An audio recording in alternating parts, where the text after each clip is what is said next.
Al fin viernes, Moreno, estamos en un viernes con un calor infernal y haciendo el programa por Zoom. Pero bueno, bienvenido. Claro. ¡Qué alegría! Sí, bueno, pero igualmente. lo que pasa, Guitia, que la radio se tomó sus vacaciones y nos pidió que grabemos el programa y por eso lo estamos haciendo así. Pero es un buen formato también, cada tanto volver a esto para no olvidarnos las viejas historias que tuvimos sobre todos estos hechos no presenciales que ya llevaron como 2 años. Pero bueno, verla a usted los viernes me agradaba también, ¿eh? Así que, a ver, yo calculo que en febrero vuelve a ser presencial, ¿no? En febrero volvemos con la presencialidad. ¡Ay, Dios! Quiero silenciar las notificaciones. Bueno, por favor, voy a apagar el celular.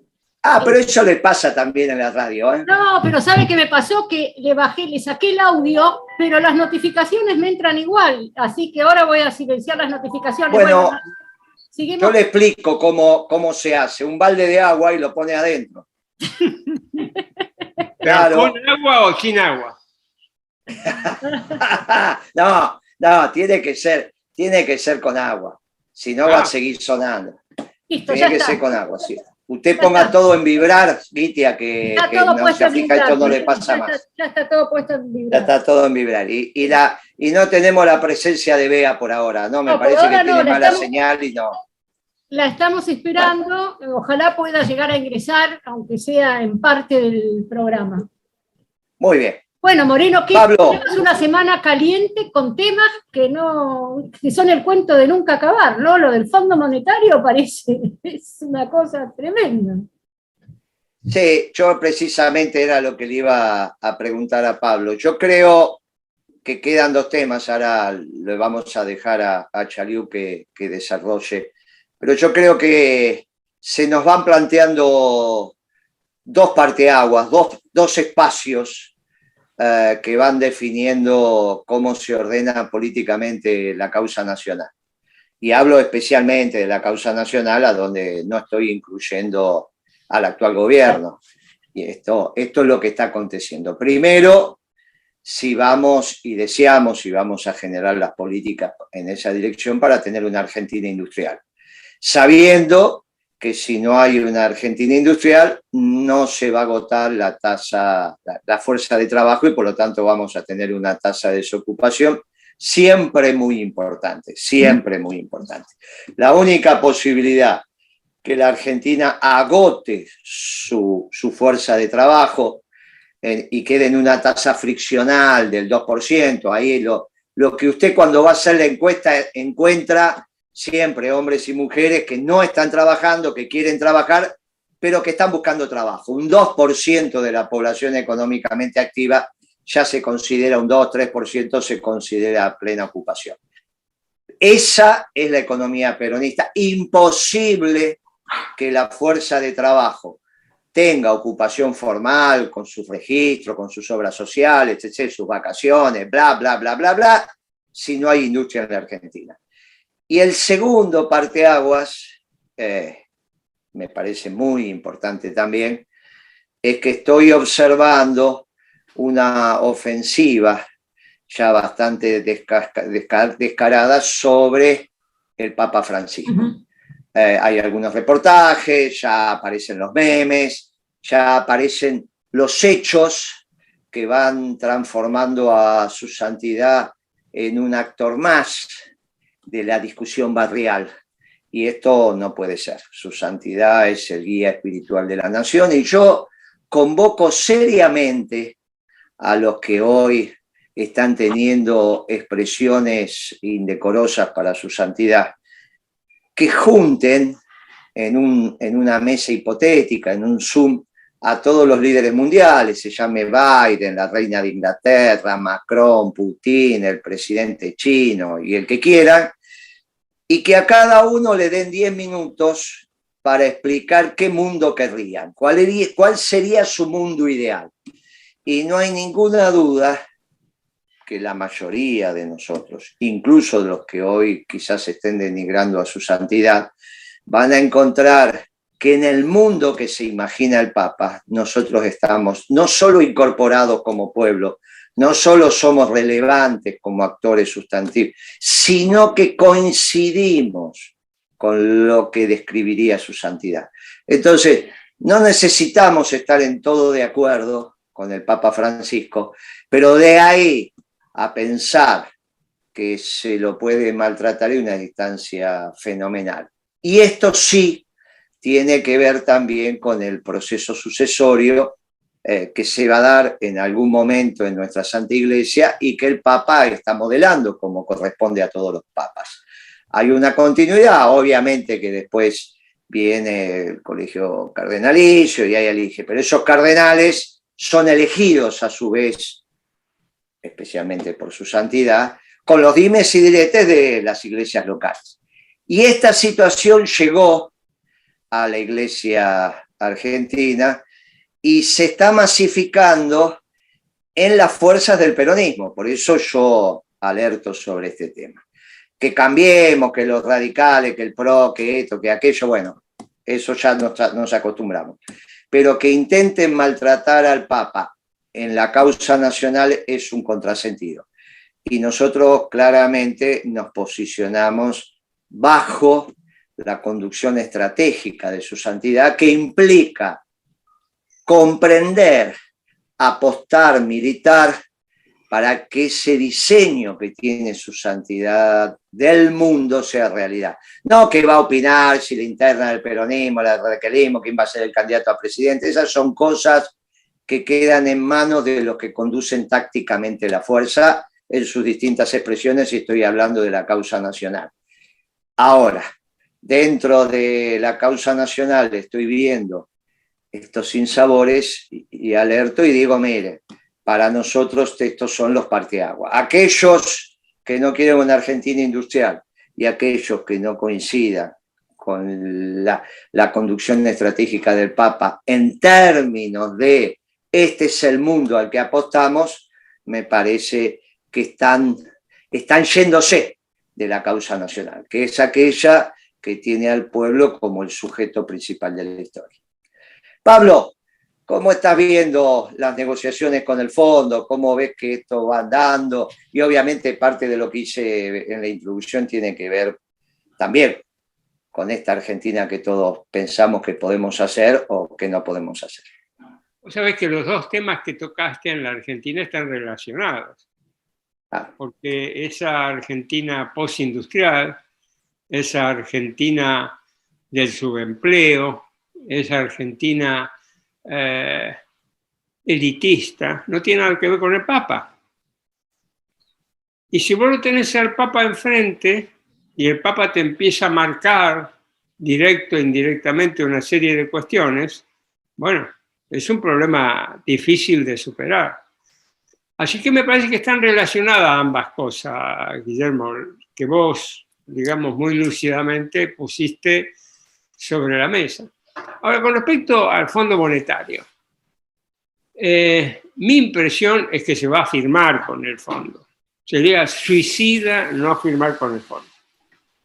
Pero la verdad es que he recibido muchas consultas de gente muy lúcida que en serio me preguntan, ¿se va a firmar con el fondo? Porque tienen dudas de que se firme con el fondo. Y la verdad es que el gobierno no está haciendo nada, está dejando que todo se deteriore. El presidente está haciendo algunas manifestaciones realmente extraordinarias. Por ejemplo, él quiere cerrar con el fondo, pero rechaza el ajuste. ¿Cómo es esto? Salvo que vos digas, mirá, yo tengo un ajuste positivo de la economía. Voy a ajustar la economía en positivo, en crecimiento, que es la propuesta nuestra. Eso es decir, ¿quién va a pagar? Entonces voy a definir si querés un ajuste negativo, o sea, con recesión, con desocupación, el modelo agroexportador, o positivo. Voy a decir, bueno, muy bien, que paguen los sectores rentísticos. Y a partir de ahí se edifican las políticas. Yo lo veo realmente complicado. Ahora, una cosa es como el tero, ¿no? Canta por un lado y tiene el nido por el otro. Muy bien, El gobierno también dice, yo no voy a ajustar, pero de hecho está ajustando. El Banco Central aumentó la tasa de interés. De hecho, hay muchos ajustes que debieron hacerse en las remuneraciones que no se están haciendo. De hecho, el gobierno está ajustando en la dirección del Fondo Monetario. Ahora, está diciendo otra cosa. Está diciendo que no quiere ajuste, en fin. O sea que también tenemos que ver eso, que hay un show-off sobre la mesa. Que en realidad no hay tanta diferencia, si es que hay alguna, entre lo que quiere el gobierno y lo que quiere el Fondo Monetario. La diferencia es de centavos. La diferencia es de grado, no es una diferencia esencial. Es decir, bueno, yo voy a hacer el ajuste, pero no lo que hacer tan profundo como ustedes quieren que yo lo haga. Estamos en la misma situación. Por eso, como vos lo decís, y yo comparto, y lo hemos escrito, está el modelo del Fondo Monetario Internacional, que es el modelo agroexportador, de ajuste negativo, y ahí abrevan el gobierno y la principal oposición. Los que de alguna manera estamos diciendo, cuidado, esto no es así. Este camino invalida todo lo que hemos sostenido durante tantos años de lucha. Los únicos que estamos diciendo eso somos nosotros, sos vos, y es el espacio este. Pero bueno, eso es lo que veo yo. Mientras tanto, se siguen deteriorando todos los indicadores, Guillermo. O sea que este juego que se está haciendo no es un juego que se hace gratis, no es un juego lúdico, mira qué divertido. No hay nada de divertido en este juego. Es más, te voy a decir una barbaridad, es preferible un mal acuerdo que un no acuerdo. Y lo que hoy está viviendo la economía y la sociedad es un no acuerdo. Y eso es muy malo para la economía, para la sociedad. Ahí estamos. Mira, Pablo, ratifico lo que vos decís y te lo acompaño con algunas anécdotas de esta semana. En un reportaje con un periodista afamado, Trombetta, me preguntó, un analista, un hombre peronista también, pero aparte un analista político, periodista. Muy buen reportaje, en serio. Él me pregunta, bueno, que es la pregunta que te hacen a vos, ¿va a haber acuerdo? ¿No? Digo, mira, la Argentina va a firmar con el Fondo Monetario, de eso no tengo ninguna duda. Lo que tengo dudas es qué gobierno lo va a hacer. Esta es la duda. Si lo va a hacer el gobierno de Alberto Fernández, si lo va a hacer un gobierno peronista, que sería mi vocación, o lo va a hacer los que hoy son, como vos bien lo definís, la pretendida oposición. Si lo firma Alberto Fernández, o si lo firman los amarillos o los rojos y blancos, el país va a ser muy similar.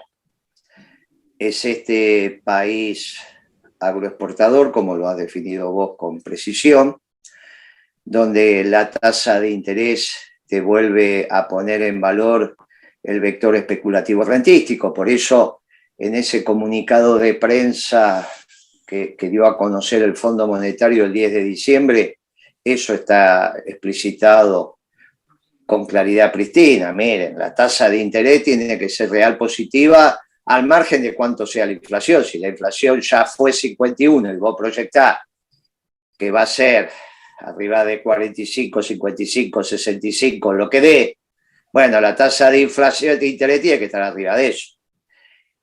Y los cálculos, yo te diría casi de novicio en la disciplina económica, dice que cualquier tasa de interés nominal por arriba de 20 puntos, al margen de lo que sea la inflación, te invalida cualquier proyecto. Porque es obvio que vos no podés hacer un cálculo de ingresos y egresos futuros si no tenés claro cuál va a ser la inflación, y una inflación arriba de 20 y pico de puntos ya te destruye la economía de cualquier país porque te inviabiliza el cálculo.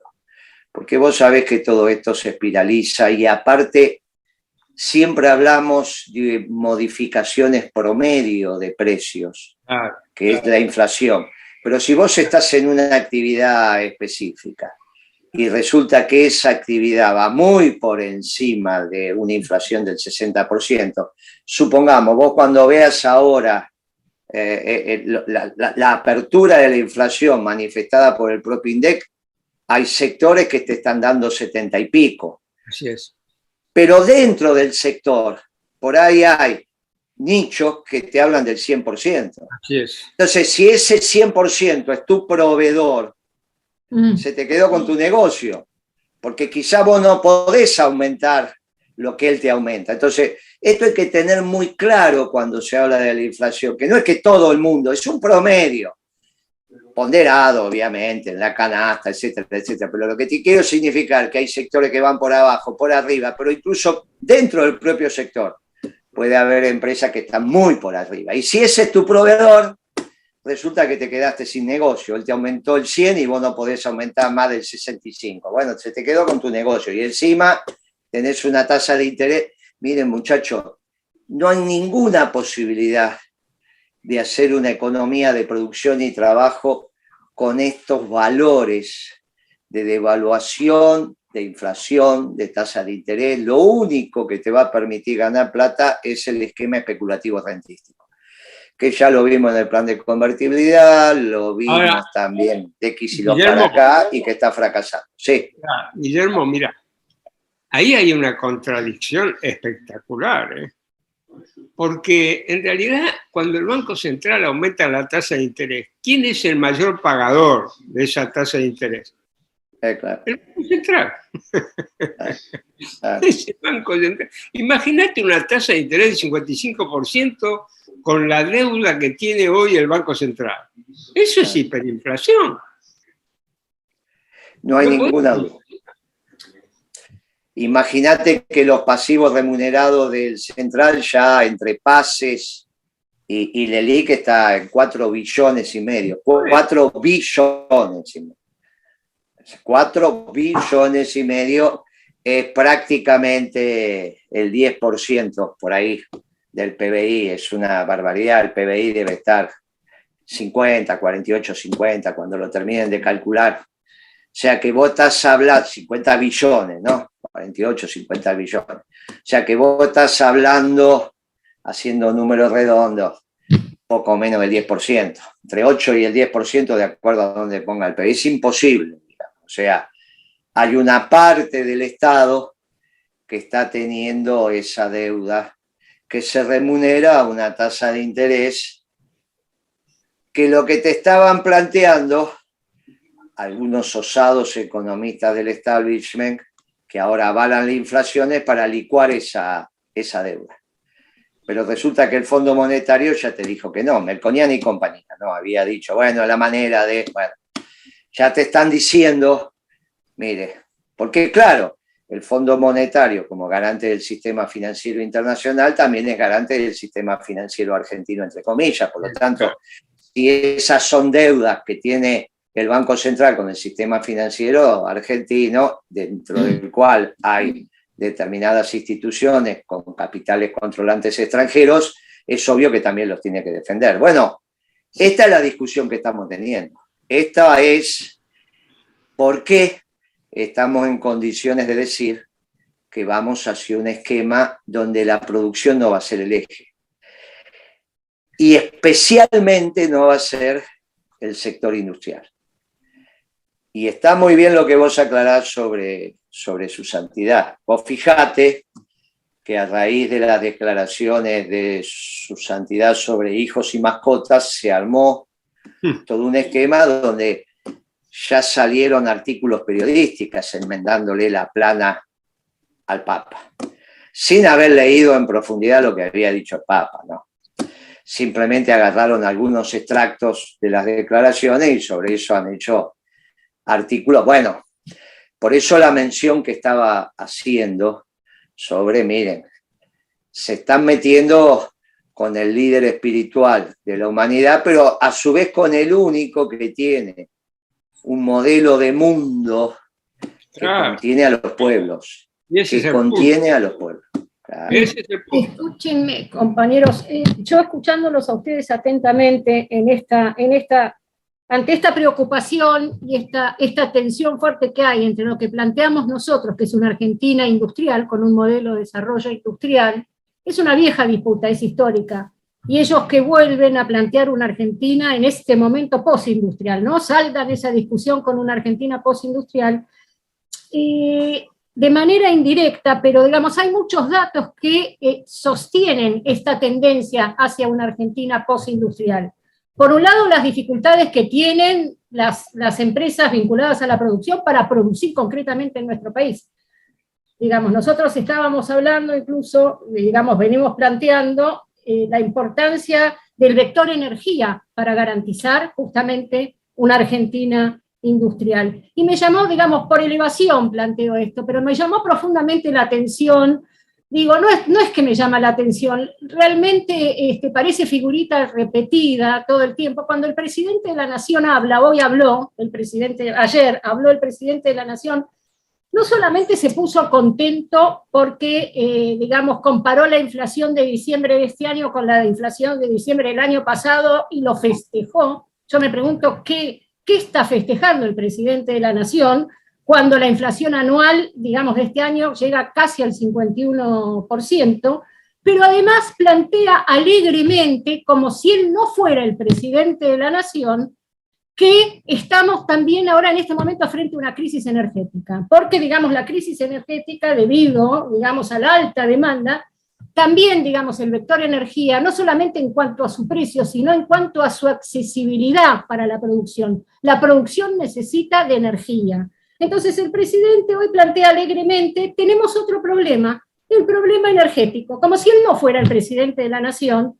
como si, digamos, la crisis y la falta de energía no tuviera que ver con decisiones que debería tomar este gobierno. Entonces es como que continuamente y ahora le piden a las empresas que sean solidarias para garantizar el consumo de los domicilios. Digo, pero ¿en qué mundo está, digamos, viendo? Yo no sé si ustedes se acuerdan de la serie de Batman, cuando nosotros éramos chicos, que decían, mientras tanto en Ciudad Gótica, nosotros tenemos un país real, y decían, mientras tanto en Ciudad Gótica aparece el presidente de la Nación hablando de Ciudad Gótica, no de la Argentina, y hablando, en tal caso, proyectando una Argentina que no es la Argentina que queremos nosotros, los y las peronistas, y no es la Argentina por la que estamos militando y estamos trabajando y proponiendo, y no es la Argentina inserta en un mundo en el cual están poniendo en cuestión la figura del Papa. Digo, ¿no? Porque, digamos, es la conducción. Mira, Guitia, para que clarifiquemos un poco, antes de dar la respuesta, pero que sale del propio diagnóstico. En nuestra disciplina, la disciplina de Pablo, la mía, la economía, hay muchas cosas que están en el marco de la no resolución ex ante, que solo la vas a saber ex post. Cuando nosotros éramos chicos con Pablo, en este plano entraba, por ejemplo, el tema del clima. El clima era un albur, digamos. El servicio meteorológico te decía, mire, lo más probable que pase esto, pero, digamos, la posibilidad de que vos proyectaras teniendo certeza sobre el clima, cuando éramos jóvenes era muy difícil. Después, obviamente, avanzaron los espacios, diseños tecnológicos, aparecieron los satélites, aparecieron modelos matemáticos más claros, aparecieron los causantes, los anticiclones, los ciclones. Y hoy, en los países desarrollados te dicen con precisión en minutos cuándo va a empezar a nevar. No solo el día, la hora y el minuto. ¿Está bien? Y empieza a nevar. ¿Qué te quiero decir? Cada vez quedan en algunos espacios menos posibilidades de que no se pueda planificar. Ahora, si hay algo que se puede planificar, porque es casi un tema ingenieril, es la energía. Es la energía. obviamente vos podés decir, miren, estoy en un lío, no tengo energía y los barcos no van a llegar, y le avisás al pueblo que no va a haber energía. Pero si hay algo que se puede planificar es la energía. Vos, sobre todo porque vos estás en condiciones de adquirir los equipos, que se llaman generadores, que vos los alimentás con algún combustible, sea carbón, fueloil, gasoil, gas, leña, lo que vos quieras. Y eso empieza todo un proceso mecánico donde esas moléculas las transforman en electrones. Se sabe, vos ponés un generador de ciclo combinado y vos sabés cuánto megawatt hora te va a dar. Y del otro lado, vos tenés la demanda y la sabés. ¿Por qué hay una planificación razonable? Te viene una ola de calor y bueno, vos sabés que tenés una sensibilidad de más o menos 15%. La sabés, como en cualquier proyecto. No va a pasar más allá de eso. Mirá, yo estuve al frente del tema de energía en un momento determinado, allá por el 2007, que fue cuando nevó en la Argentina.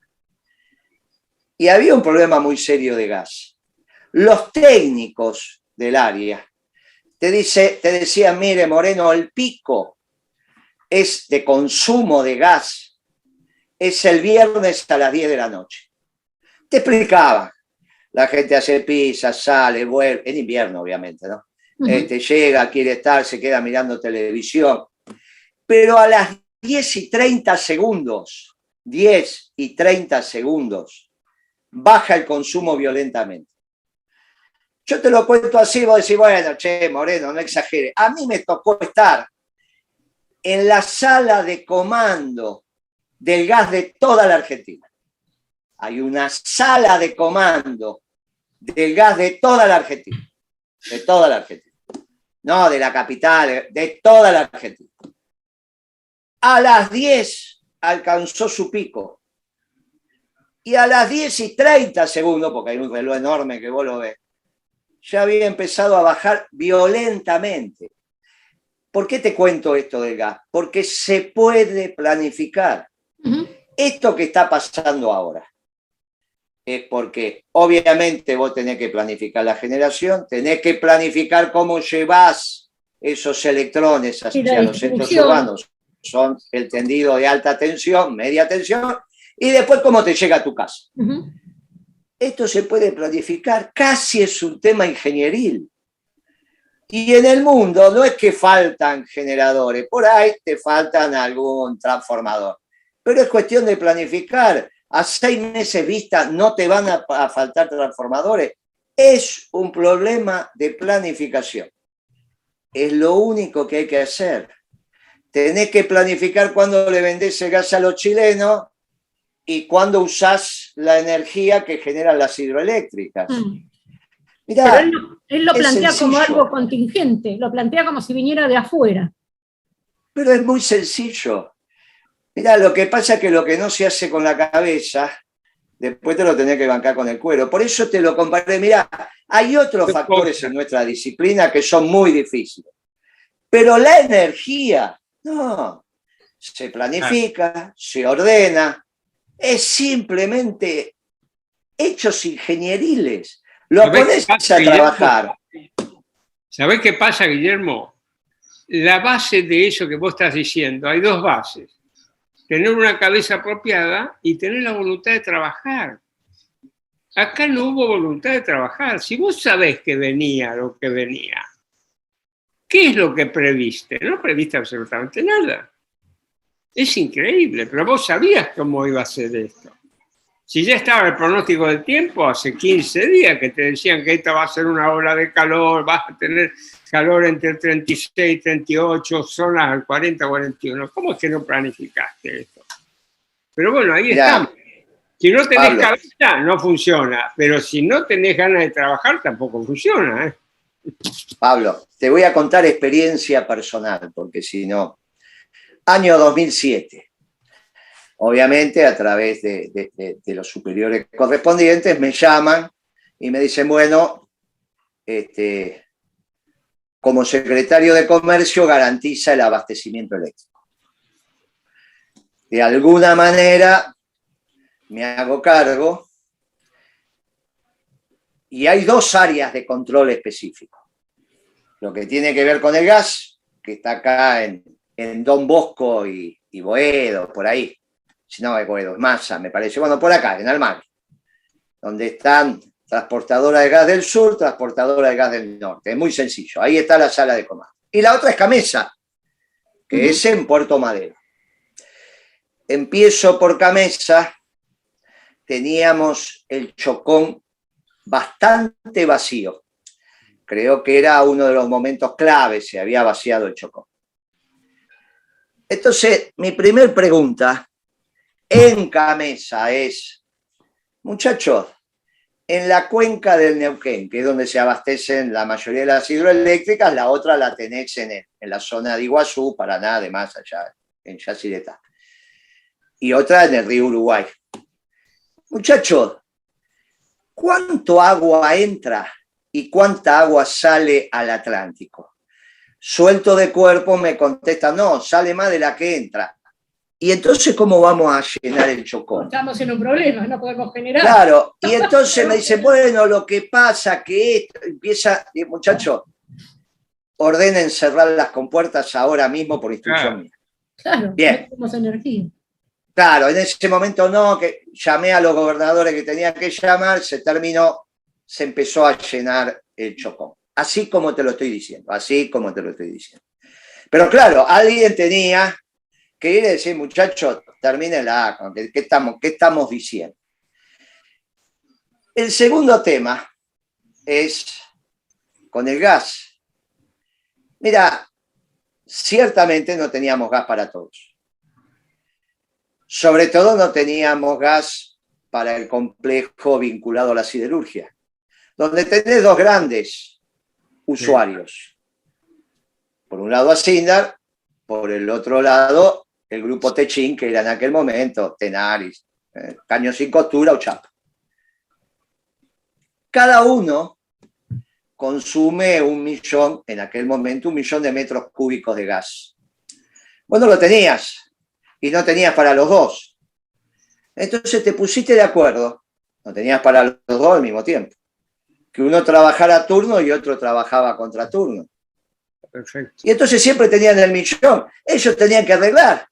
Era el sindicato, era la patronal y era el Estado diciéndole, mire, van a tener el millón, hay 1 millón para ustedes todo el tiempo, lo que necesitan, no hay 2 millones, lo que necesitamos es 12 horas y 12 horas, se pusieron de acuerdo. Y cada 15 días se rotaba el turno. ¿Está bien? Los que trabajaban a la mañana pasaban a trabajar a la noche y viceversa. Y la producción siguió a full. Fue simplemente ordenar con las fuerzas de producción y trabajo como esto se hacía. Ahora, yendo a la planificación del clima, porque eso era 2007. Vamos terminando 2007 y tenemos que planificar 2008. Todo esto fue para contarte la planificación del 2008. En la pared de Camesa, en la sala de directorio de Camesa, se pegó el flujo de tiempo de todo el año, 365 días. Con sus más y con sus menos, en función de lo que bajo responsabilidad de la Secretaría de Comercio, el Servicio Meteorológico Nacional informó. ¿Por qué bajo responsabilidad del Servicio Meteorológico de la Secretaría de Comercio? Porque si no, el Servicio Meteorológico puede tener situaciones penales o jurídicas. Usted me dijo que iba a llover y no llovió. Por eso hablan en términos probabilísticos, como los periodistas, ¿viste? Así habla el Servicio Meteorológico. Es por esto. Y termino entonces la explicación. Sobre el modelo que me dio el Servicio Meteorológico para todo el año 2008 bajo responsabilidad de la Secretaría de Comercio, después se ajustó con los técnicos que tiene la Argentina en el tema energético, la línea, porque ellos también son muy expertos sabiendo cuándo aumenta la demanda en función del calor y del frío. y se definió los parámetros de temperatura para todos los días de la Argentina durante un año. Y una vez por semana, con el paso del tiempo, se ajustaban las previsiones.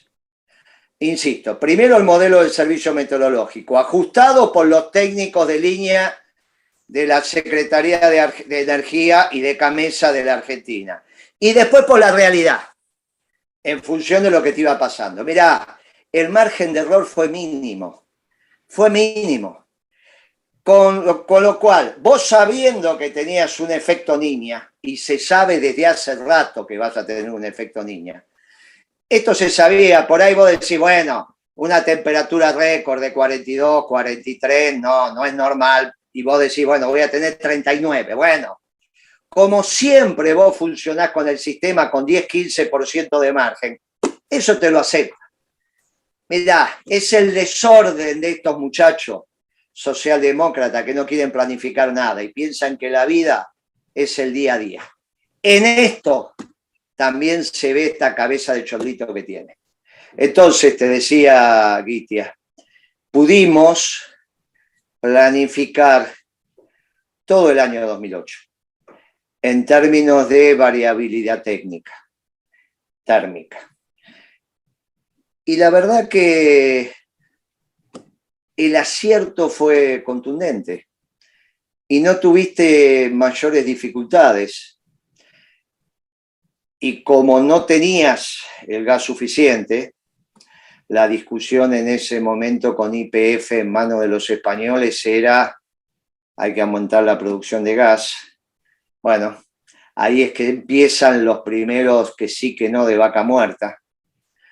Había otros yacimientos que ya estaban en declive, que era el yacimiento que había hecho famoso el gas del Neuquén y por el cual se habían hecho los gasoductos, y que a la postre iba a ser reemplazado por Vaca Muerta. Recién estaba empezándose a hablar de lo que era el Shell Gas y el Shell Oil, pero casi como una curiosidad, lo que después, 2 o 3 años después, es una realidad, aunque el plan de negocios que desarrolla Galucho ya con YPF con el 51% en manos del Estado, aumentó el precio del combustible. No fue lo mejor.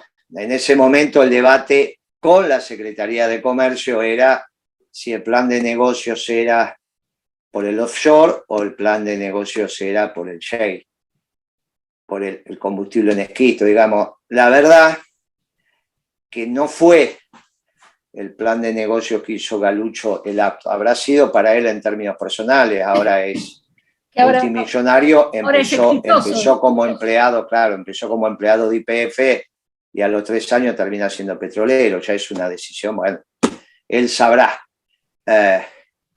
Por eso también, como decía Pablo, el hecho de ser funcionario público y que tenga que ver con la estructura política también es una vocación. Lo de Galucho no era una vocación en función del bien común, sino en función del interés particular. Bueno, de eso ya hablaba Perón cuando habla de la administración pública, que le dedicó todo un capítulo. Ahora, claro. El problema es que a Galucho, claro, a Galucho lo eligió Cristina. Mal elegido. Tendría que haber tenido la claridad de que no podía ser Galucho el presidente del directorio y el gerente general. Eso era una barbaridad, porque el gerente general aplica las políticas definidas por el directorio y el directorio, ella lo armó con Aldo Ferrer y otros muchachos, pero la realidad es que el director después fueron renunciando porque el directorio era Galucho. En el diálogo directo con Cristina, con lo cual la responsable política de esto termina siendo sin duda Cristina. Y de este mal plan de negocio también que hizo subir el precio de la energía, que como bien dijo usted, ya en el último gobierno peronista el precio de la energía empezó a dispararse. Porque Galucho tiene esa costumbre que tiene cualquier gerente, si no se le dice lo contrario, que los negocios se financian con el precio de los bienes y los servicios que le ofrecen a los usuarios y a los consumidores. Y uno le decía, miren, se invierte para bajar precio, no para subir precio. Eso es tan así que el plan de negocios actual de YPF fue explicado de esa manera. Acá lo tenemos al amigo Pablo, a ver que lo vamos a entender. Hola, Pablo. Sí, es lo que me imaginé con Guitia. Me imaginé porque te llamamos y todo lo demás queda. Bueno, no hay alternativa. Se terminamos el programa y a esto lo vamos a dejar. Le vamos a explicar a los oyentes que te cortaron la luz. Así que no hay ninguna manera de seguir. Esto está saliendo al aire. Te mando un abrazo grande y se van a enterar que te cortaron la luz, mi amigo. Bueno, Después, en el próximo programa tenés que terminar la anécdota, que era muy jugosa y muy interesante. Te mando un abrazo, amigo, gracias. Nada más propio de la coyuntura que estamos viviendo que se nos haya ido Chaliú del programa por un corte de luz. Que es contingente, como dice el presidente, vino de afuera. Dios mío. Está en la zona de Quintas, ¿no? Escobar, por esa zona, Pilar, está ahí. Tiene una casa de fin de semana y ahí está, o sea que esa zona debe estar difícil. Pero era lo que habíamos presupuesto, porque no era solo un tema de mala señal, sino que evidentemente al no entender los teléfonos y demás, hasta que no se ordenó, le pasó eso. En síntesis, el tema energético es un tema perfectamente planificable en una economía. Naturalmente tenés que tener los recursos posibles para que así sea.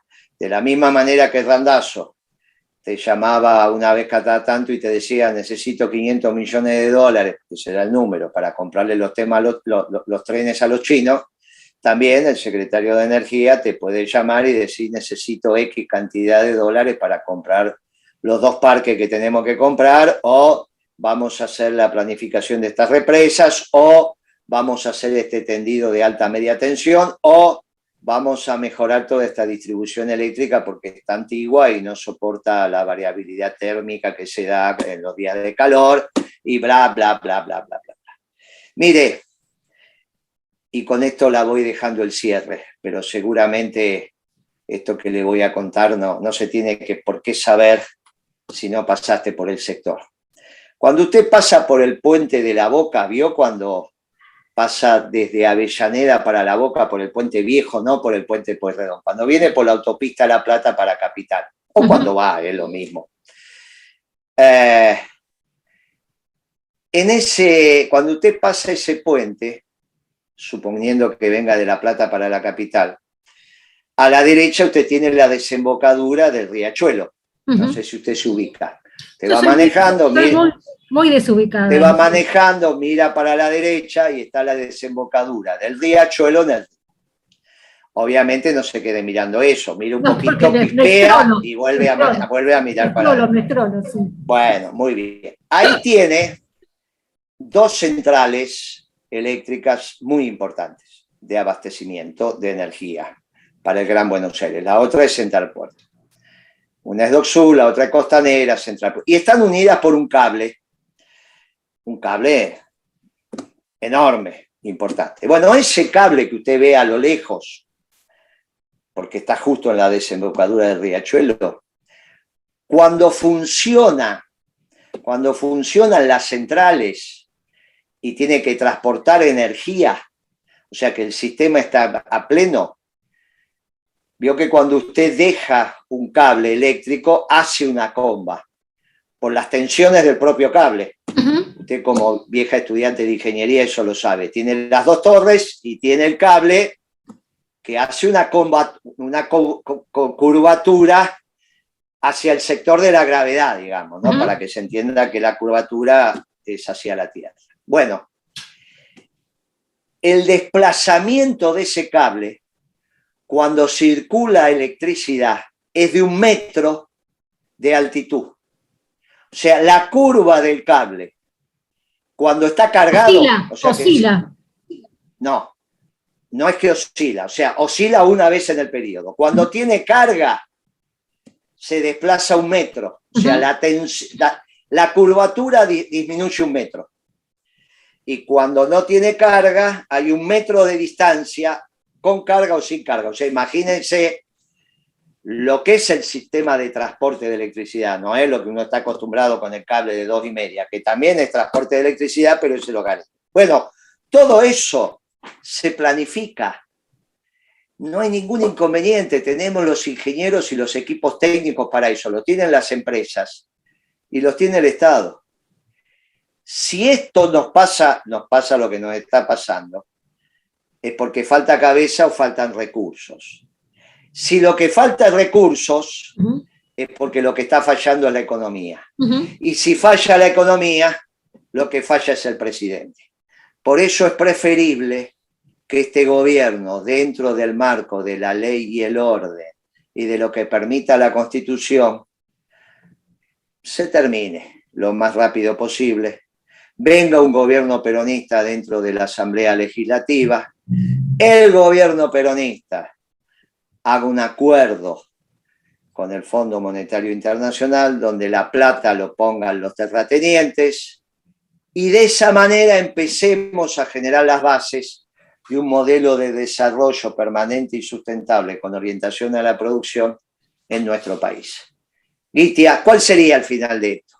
Con la visión que tiene el Papa del mundo, un PBI per cápita que de acá a 25 años entre 25 y 30 mil dólares per cápita, y que vengan los ingleses y en vez de decir que van a defender las Malvinas, bla, bla, bla, bla, bla, contra los matones del barrio, digan argentinos, acá tienen la llave de las Malvinas.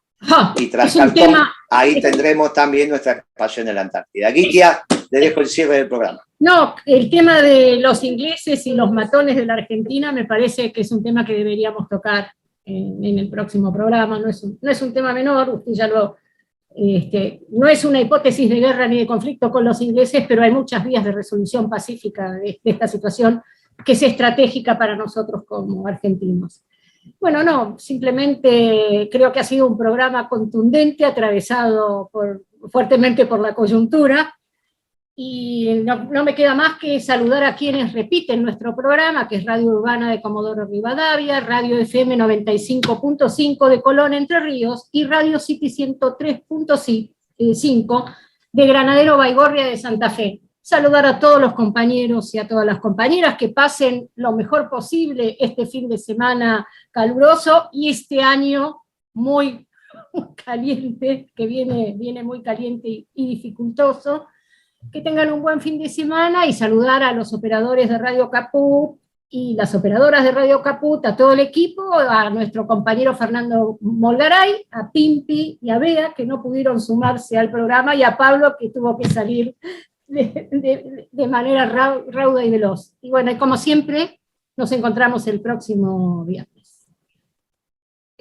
Chao, Gitia, muchas gracias. Un fuerte abrazo peronista a todos los compañeros. Abrazo peronista.